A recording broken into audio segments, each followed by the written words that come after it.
राजकिशोर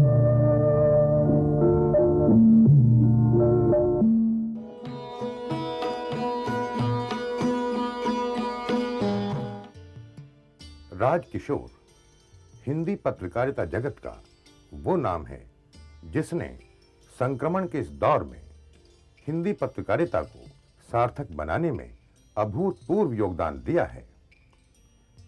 गाल बजाऊ और हाहाकारी पत्रकारिता के बरक्स राजकिशोर ने मूलभूत मुद्दों पर अपनी लेखनी को केंद्रित किया।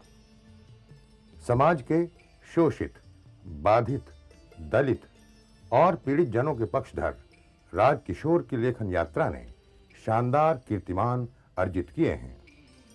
वे कई समाचार पत्रों और पत्रिकाओं में महत्वपूर्ण पदों पर रहे हैं, जिनमें रविवार और नवभारत टाइम्स भी हैं।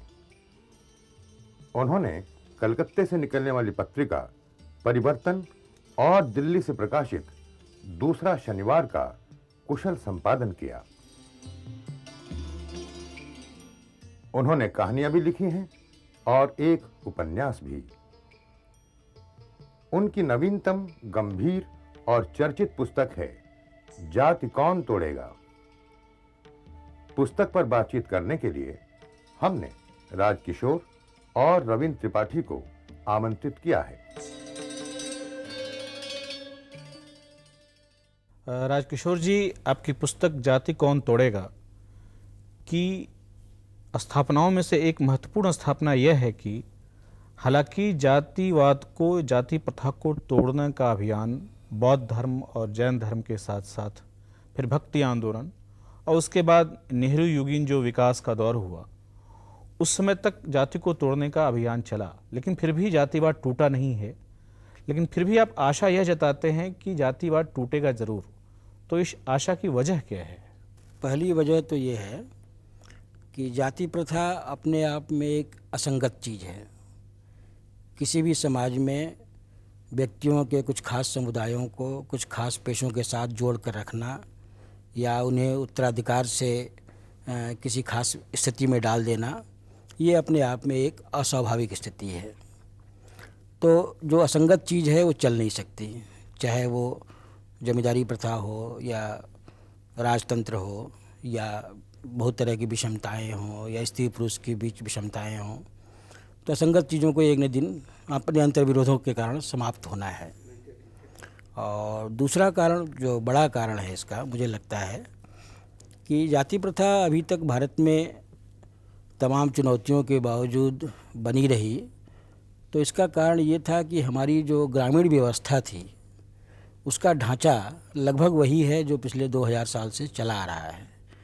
ऐसा नहीं है कि उसमें कुछ परिवर्तन ज़्यादा नहीं हुआ है, परिवर्तन ही नहीं हुआ है, परिवर्तन हुआ है, लेकिन मूल रूप में वो ढांचा वही है जो तुलसीदास के ज़माने में था या उसके और पहले चंद्रगुप्त के समय में रहा होगा।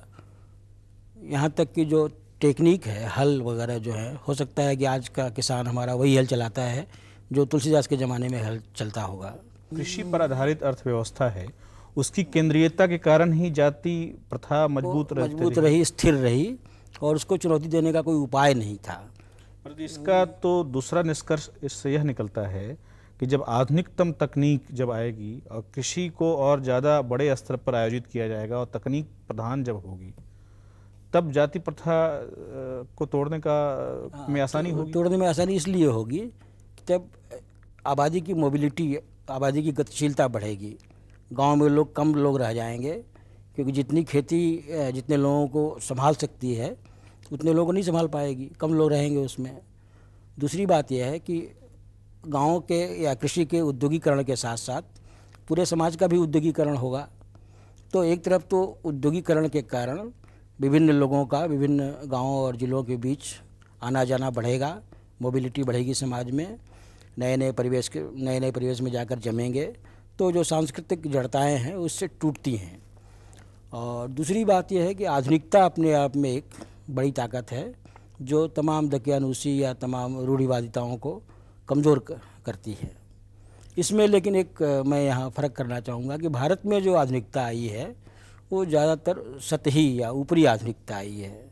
रहन सहन में, जीवन शैली में, खान पान में, मकान के निर्माण में, इन सब में, ड्राइंग रूम में, इसमें आधुनिकता आई है। विचार की आधुनिकता कम आई है। इसलिए आप पाएंगे कि आधुनिक परिवारों में जाति प्रथा लगभग उतनी ही मजबूत है जितनी परंपरागत परिवारों में। इसी सिलसिले में एक बात और मुझे लगती है कि ये जो आधुनिकता की बात आपने कही, लोकतंत्र भी उसी आधुनिक प्रक्रिया की उसका एक एक अंग है।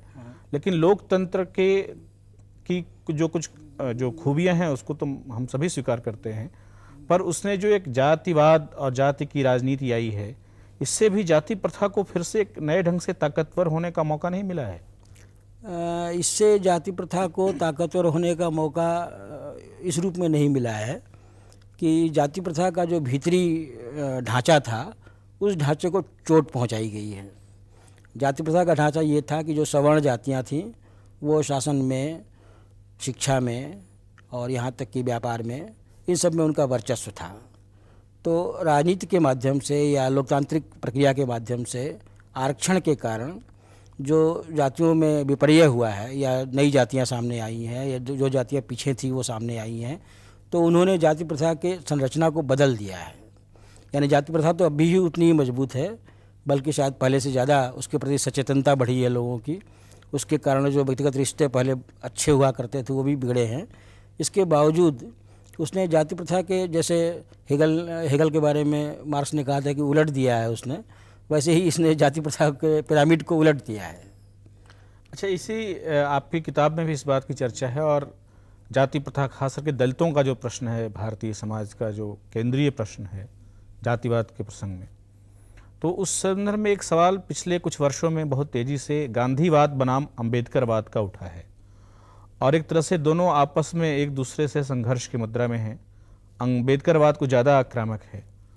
आपको क्या लगता है कि ये जातिवाद तोड़ने के प्रसंग में ये जो अंबेडकरवाद बनाम गांधीवाद का जो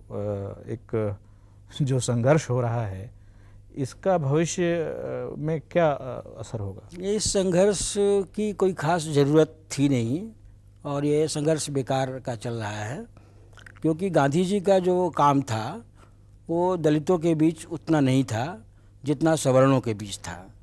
वो मानते थे कि दलित प्रथा को बनाए रखने में, हरिजनों को अस्पृश्य बनाए रखने में सवर्णों का पाप है और इसे वो किसी भी शास्त्र से, किसी भी वेद से समर्थित नहीं मानते थे। और यहाँ तक कि कहते थे कि ये अगर कोई शास्त्र ऐसा कहता है कि अस्पृश्यता धर्म सम्मत है तो मैं उसे शास्त्र मानने से इनकार करता हूँ।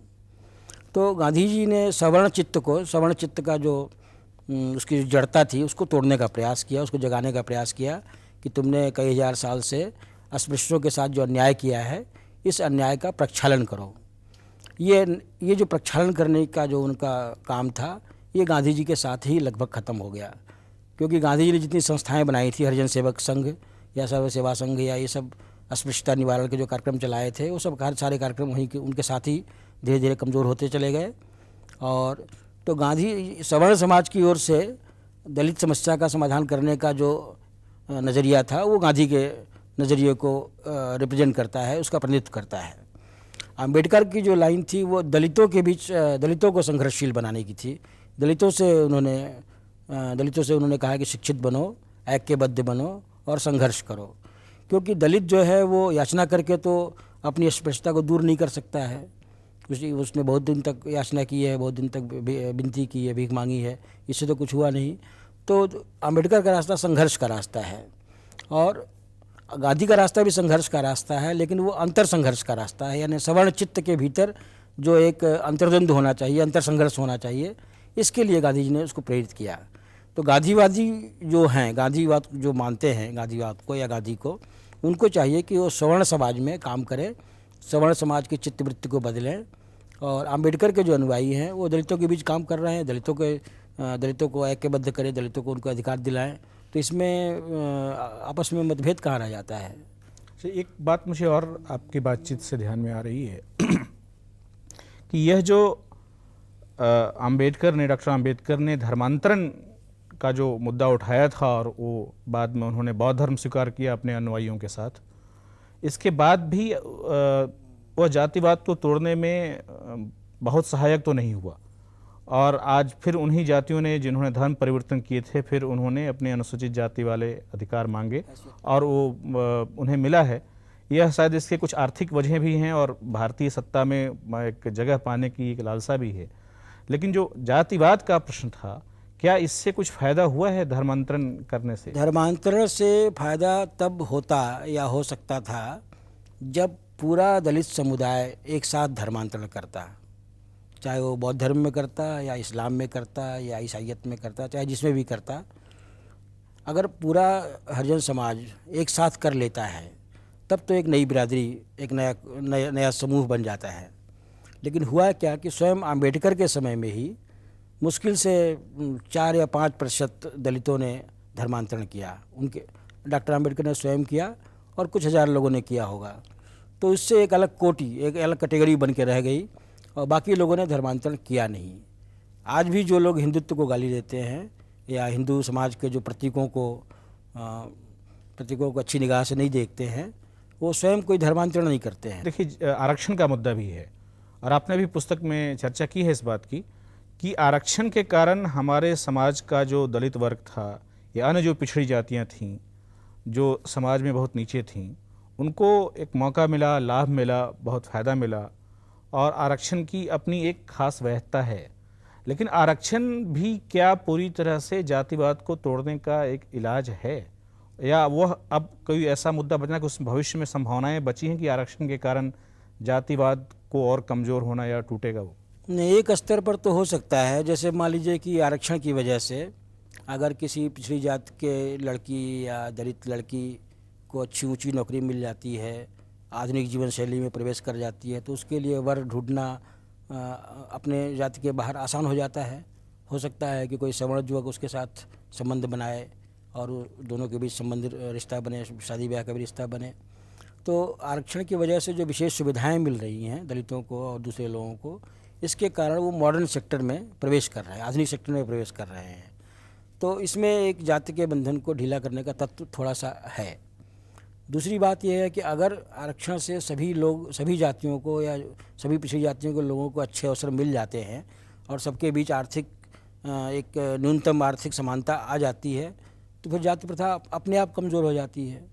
क्योंकि हम जानते हैं कि जाति प्रथा केवल जाति प्रथा नहीं थी, बल्कि समाज में एक वर्ग बंटवारे का भी आधार था, इसका एक वर्गीय आधार भी था। तो वो वर्गीय आधार जब कमज़ोर हो जाता है और जो जाति प्रथा के निचले पायदानों पर रहने वाले लोग नए वर्ग में प्रवेश करते हैं, उनका मध्यवर्गीकरण होता है, तो स्वाभाविक रूप से जाति प्रथा टूटती है, कमज़ोर होती है। लेकिन मुझे इसमें संदेह है कि ये उपयोग ज़्यादा दूर तक जा सकता है, क्योंकि आरक्षण से कुछ खास समुदायों को या उन समुदायों में भी कुछ खास लोगों को लाभ मिला है, पूरी बिरादरी को लाभ नहीं मिला है।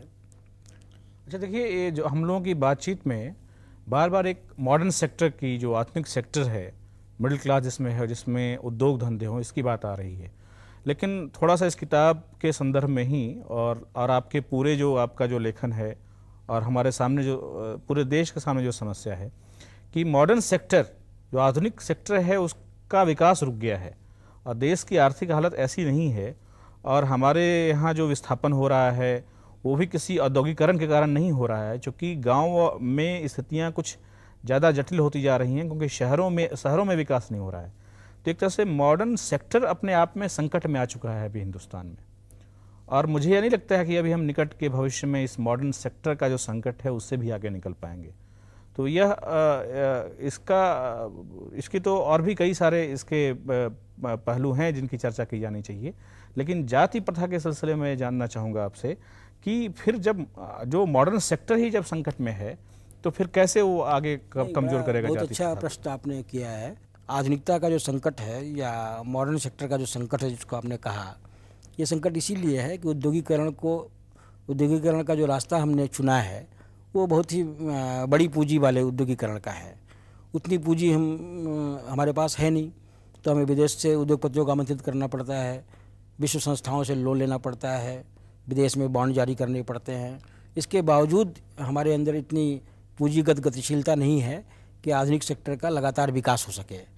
तो आधुनिक सेक्टर को हमें कम आधुनिक अगर हम बनाएं तो एक तो रास्ता वो हो सकता है।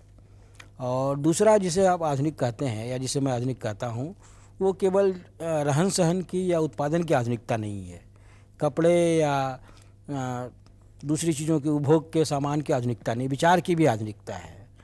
विचार की आधुनिकता के क्षेत्र में मुझे लगता है कि एक बहुत ही बड़ा काम करने की ज़रूरत है, और ये काम लेखक, पत्रकार, कलाकार, इस तरह के लोग समाज में कर सकते हैं। बल्कि उनका यही दायित्व है कि समाज की जो जड़ताएँ हैं, समाज की जो मध्यकालीन कुरूपताएँ हैं, उनके खिलाफ संघर्ष करें। वो भी एक आधुनिक सेक्टर में आना हुआ। आधुनिक विचार भी जहाँ पर आए हैं और जहाँ आधुनिक उत्पादन पद्धति भी आई है, खासकर कृषि क्षेत्र में, जैसे पंजाब में आप देख लीजिए, वहाँ के जो लोग हैं वह तो खुद अब उस तरीके से खेती में वो बतौर मजदूर नहीं लगते हैं। उनके मजदूर कहीं बिहार से, यूपी से आते हैं और ज़्यादातर वही निम्न जातियों से आ रहे हैं। तो एक तरीके से जो पंजाब का जो आधुनिकीकरण है खेती का, वह बिहार के जो जाति प्रथा है उसको एक खास ढंग से और मजबूत कर रहा है उसको। हाँ, ये एक संकट पैदा हो गया है। हाँ, इसलिए कि आधुनिकीकरण का जो बंटवारा है वो हमारे देश में बहुत ही विषम है। कुछ क्षेत्र आधुनिकीकरण के लाभ से आगे बढ़ गए हैं, और अगर मान लीजिए बिहार के जो मजदूर यहाँ आते हैं, उनके अपने गाँव का आधुनिकीकरण हो गया होता तो उन्हें यहाँ आने की कोई ज़रूरत नहीं पड़ती। वो बिहार में ही अपना काम करते, खेती करते, उद्योग करते, कुछ और करते, तो यहाँ आने की उन्हें आवश्यकता नहीं थी। और पंजाब में जो आधुनिकता आई है, वो आधुनिकता, जैसा कि मैं शुरू से ही मैं कह रहा हूँ कि वो आधुनिकता जीवन शैली की आधुनिकता ज़्यादा है और विचार की आधुनिकता कम है। विचार के स्तर पर हम अभी दुनिया में जो स्थिति है उससे मुझे लगता है कि हम कहीं पीछे हैं, देश कहीं नहीं, पीछे अगर नहीं होते तो पूरे देश में गणेश जी इस तरह से दूध नहीं पीते होते। गणेश जी का दूध पीना तो कहीं एक मैन्युफैक्चर्ड चीज़ थी। जैसा भी हो, लेकिन बड़े बड़े विद्वानों ने और बड़े बड़े अच्छे जानकार लोगों ने, प्रोफेसरों ने जाकर दूध पिलाया, तो ये भी तो एक बड़ी घटना ही है हमारे समाज की। तो गणेश जी से मुझे कोई आपत्ति नहीं है, लेकिन मैं ये कहना चाहता हूँ कि जिसका भारतीय संविधान में भी निर्देश दिया गया है कि जो साइंटिफिक स्पिरिट ऑफ इंक्वायरी, जांच करने की एक वैज्ञानिक चेतना, ये आधुनिकता है। नहीं, मैं इस संविधान की चर्चा आपने की। हमारा जो संविधान है विचार के धरातल पर वह एक दुनिया के अच्छी किताब के रूप में है, और उसको आप आदर्श वाक्य के रूप में, एक आदर्श ग्रंथ के रूप में अभी तक की जो आधुनिक विचार हैं उसमें संग्रहित हैं। इतना अच्छा संविधान होते हुए भी हम जाति प्रथा को अभी तक उसको बेहद रूप से कमज़ोर करने की स्थिति में नहीं आ पाए हैं, सिवाय इससे कि हमने कुछ लोगों को आगे बढ़ाया है, कुछ जातियों के कुछ प्रतिनिधियों को हमने सरकार में आने का मौका दिया है, विधानसभा में आने का मौका दिया है, लेकिन अच्छे विचार के बावजूद भी जाति प्रथा उतनी कमज़ोर नहीं हो पाई। इसका तो एक बड़ा कारण ये था कि संविधान बनाने वाले, संविधान तो आप जानते हैं अंग्रेजी में लिखा गया था, अंग्रेजी में बनाया गया था, तो संविधान बनाने वाला जो बुद्धिजीवी वर्ग था उसमें डॉक्टर आम्बेडकर खुद थे, और डॉक्टर आम्बेडकर ने अपने जीवन का 90% कार्य अंग्रेजी में ही किया है। तो चूँकि वो एक अंग्रेजी क्लास की इंटेलिजेंसिया थी, अंग्रेजी क्लास के बुद्धिजीवी थे, तो उनका अपने साधारण लोगों के साथ, साधारण जनता के साथ कोई संपर्क नहीं था, इसलिए वे अपने संदेश को जनता के बीच ठीक से नहीं ले जा सके। इसलिए जो ईश्वरचंद्र विद्यासागर जैसे लोगों ने जो काम किया, या महाराष्ट्र में महात्मा फुले ने जो काम किया, वो ज़्यादा ज़मीनी स्तर का काम था, जिसमें लोगों को ज़्यादा परिवर्तन की तरफ ले आने में सहायता मिली। इसके विपरीत राजा राम मोहन राय की परंपरा के जो बुद्धिजीवी थे, जो अंग्रेजी के मार्फत, विदेशी भाषा के मार्फत समाज में परिवर्तन करने का काम करना चाहते थे, उनको उतनी बड़ी सफलता अपने समय में नहीं मिली। उन्होंने कुछ कानून बदल दिए, कुछ संविधान बना दिए। अब ऐसा संविधान किस काम का जिस संविधान को भारत की जनता पढ़ ना सकती हो, जहाँ 75% 80% अनपढ़ लोग रहते हों, वहाँ आपने अंग्रेजी में एक बड़ा अच्छा संविधान बना दिया, तो उस संविधान की भावना जनता के बीच कैसे पहुँचेगी? ये जो आपने देशी आधुनिकता की जो बात उठा रहे हैं, देशी बुद्धिजीवियों की जो बात उठा रहे हैं, वह प्रक्रिया भी तो आज़ादी के बाद लगातार धीरे धीरे बहुत कमज़ोर होती गई है हमारे यहाँ। और अभी जो एक तरीके से पूरी दुनिया से हमारा जो रिश्ता है, उसमें मैं तो यह नहीं देखता कि निकट भविष्य में देशी बुद्धिजीवियों के लिए भारत में कोई अभी बहुत अच्छी पौध आने वाली है या उनका भविष्य कुछ अच्छा है, बल्कि अंग्रेजी परस्त, पश्चिम परस्त बुद्धिजीवी ही भारत के ऊपर हावी हैं। हाँ, तो दुर्भाग्य है इसीलिए वो भारत के जो सामाजिक संरचना की जटिलताओं को न तो समझते हैं, न उनको प्रभावित करने की स्थिति में हैं, न उनको तोड़ पाते हैं। वो एक अलग छोटा सा टापू अपना बनाए हुए हैं, जहाँ हो सकता है कि वो 21वीं या 22वीं शताब्दी में पहुँच गए हों। लेकिन वो टापू इतना ताकतवर है कि वो बाकी बड़े जो भूस्थल है उसको अपने नियंत्रण तो में बाकी रखे हुए है। भूस्थल अभी चूंकि सोया हुआ है, अपनी शक्ति को पहचानता नहीं है, जगेगा तो इस टापू को। नहीं जगेगा तो देशी बुद्धिजीवियों के बिना तो जगेगा नहीं। तो उन देशी बुद्धिजीवियों का क्या आपको भविष्य लगता है कोई है? नहीं, तो उनको अपना भविष्य बनाना पड़ेगा। बुद्धिजीवी के लिए कोई स्थान कोई आमंत्रित नहीं करता है कि आइए और हमारा काम करिए। ये बुद्धिजीवी का काम, अपना काम, इतिहास का दिया हुआ काम है कि वो अपनी बौद्धिक प्रतिभा के सहारे बौद्धिक सृजन करें और जनता की भाषा में जनता के बीच उसको ले जाएं, जनता के साथ सीधा संबंध बनाएं। तभी उसमें उनकी बौद्धिकता में निखार भी आ सकता है और उनकी बौद्धिकता का कोई वास्तविक उपयोग भी हो सकता है। ये इसी प्रसंग में एक साक्षरता की बात भी चली जाती है। हमारे यहाँ देशी भाषा भी पढ़ने वालों की संख्या जो है वह बहुत कम हो गई है। 50% लगभग। 50% तो हमारे यहाँ साक्षर लोग हैं, साक्षर हैं। लेकिन एक तरह से 50% निरक्षर हैं। निश्चित। और जो निरक्षर हैं वो देशी भाषा भी नहीं पढ़ सकते हैं। नहीं, कोई भाषा नहीं पढ़ सकता, आंखों की भाषा या सांकेतिक भाषा तो के ये अलावा। जो दूसरे मुद्दे हैं जातिवाद से जुड़े हुए कि साक्षरता का सवाल है, उसको हम कैसे हल करेंगे? उसमें तो कोई हमें राज्य की कोई इच्छा शक्ति दिखाई नहीं दे रही है मुझे। नहीं, तो ये तो दोनों बातें हैं। राज्य को भी प्रयास करना चाहिए और समाज को भी प्रयास करना चाहिए। आपको याद होगा कि हिंदी के प्रचार प्रसार के लिए एक ज़माने में कितना बड़ा अभियान चलाया गया था। दक्षिण से लेकर आपके महाराष्ट्र वगैरह तक, गोवा वगैरह तक हिंदी प्रचार समितियाँ बनी थी और हिंदी का प्रचार प्रसार किया गया था। तो वैसे ही साक्षरता दस्ते बनाए जा सकते हैं, साक्षरता के लिए प्रयास किया जा सकता है। तो राज्य को तो करना ही चाहिए। और राज्य अगर फेल कर रहा है, राज्य अपना काम, प्राकृतिक काम नहीं कर रहा है, तो समाज में जो सिविल सोसाइटी है उसका भी कुछ कर्तव्य है कि इस दिशा में कुछ काम करे। क्योंकि बुद्धिजीवी को मुक्ति तभी मिलेगी या बुद्धिजीवी एक सहज वातावरण में तभी काम कर सकेगा जब वो अपना एक ऑडियंस या उसका जो श्रोता वर्ग है, उसका जो ग्राहक वर्ग है, उसको तैयार करेगा। भारत के बुद्धिजीवी की विडंबना ये है या उसकी ट्रेजेडी ये है कि उसे बौद्धिक सृजन भी करना है और अपना श्रोता वर्ग या पाठक वर्ग भी तैयार करना है। आज की बातचीत हमारी बहुत अच्छी रही राजकिशोर जी, और आपका बहुत बहुत धन्यवाद।